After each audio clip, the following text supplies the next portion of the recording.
Smacking, cracking, and watching. Follow me on Twitter. Subscribe. The law of inevitability. What does that mean? What's gonna happen is gonna happen. This episode starts off really crazy because they're singing Noel, Noel, Noel. It's Christmas time. We see weird Varga with his demented self. He's not a child. Why are you kneeling in front of the Christmas tree? He has an illegal knife, a spring-loaded knife.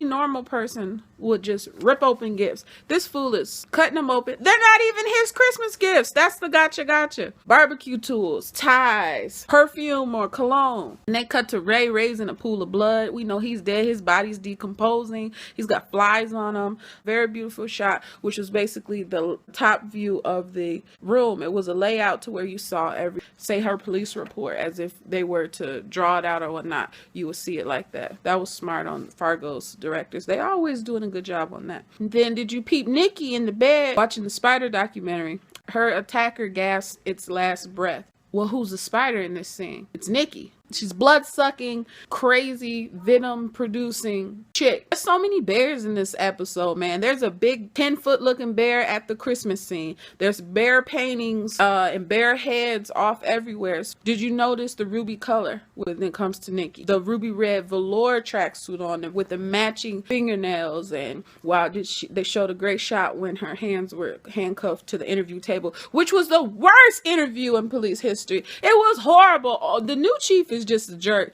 He's a jerk, but I love him because he was a man in Boardwalk, and he was the brother of the man.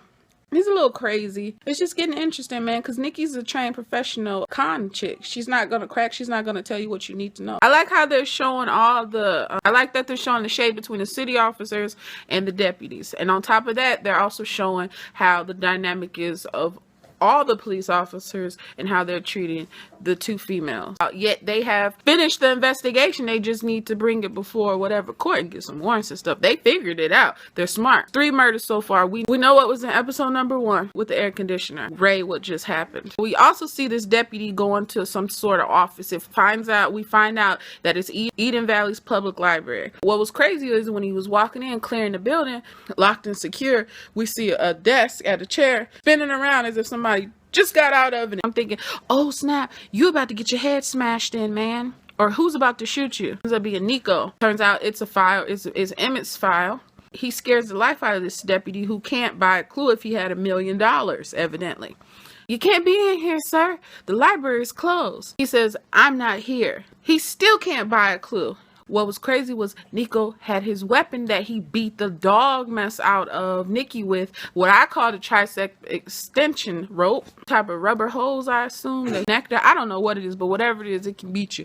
And that deputy was going to have a fur hat full of blood. What's crazy is Winnie can actually see through Emmett. She knows he's full of crap. She knows his story isn't right, and she's uncovering it at the end of the day. I like her. See, did y'all catch it? Emmett called Nikki a black widow. Reference right back to that spider, what I said in the beginning. She's going to attack and someone's going to get caught in her web. Unfortunately, someone's already got caught in the web and he's dead. R.I.P. to the homie Ray. He was a good dude. Sai had the nerve though. They were laying it on thick. They were laying it on so thick.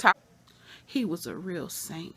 You full of it. You didn't even like that man. Officer Winnie Lopez continues digging in her research like she should. And she goes to the lady at the table to get the truth tea.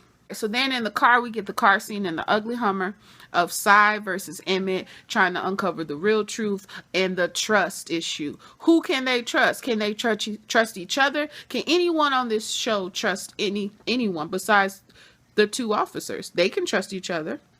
Emmett trusted Varga to clean that mess up. So Sai says, look, man, we could take this money and we can run before our lives are gone. Well, your lives already gone because you too deep in the game.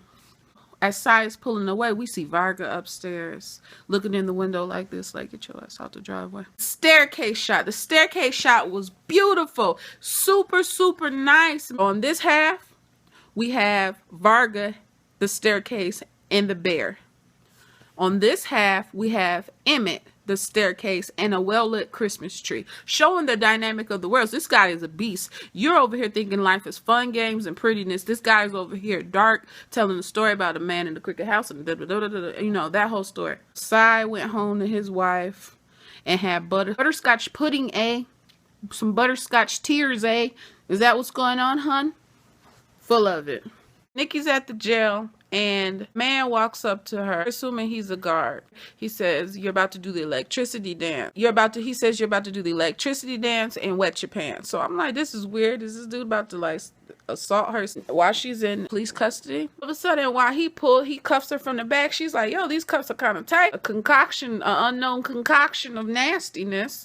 Old Chief busts in like Charlie's Angel. She's like, ah. He does a Bruce Lee kick on her, knocks the gun out, shots fired, so all these people are rushing down. Then I said to myself, oh, that's old boy from Whoop That Trick, get him, whoop that trick. He disappears into the night. He cut the cameras, and I'm just like, wow, who does he work for? What's the deal? Leads me to these questions. And shouts out to Old Chief. Yes, Old Chief. Yes, Old Chief. Number one, is any of this a coincidence? No, not to me. Number two, why won't the new chief just listen? Number three, who does this jailhouse assassin work for? Number four, is this new chief dirty? Number five, what exactly was in that syringe? Number six, follow the money? Well, what are we going to find once we follow this money? Number seven,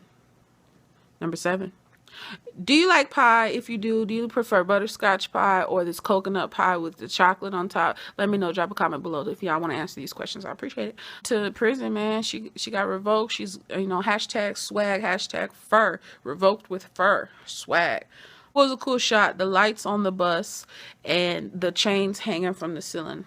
I thought that was pretty dope. People on there don't think that's pretty dope, though.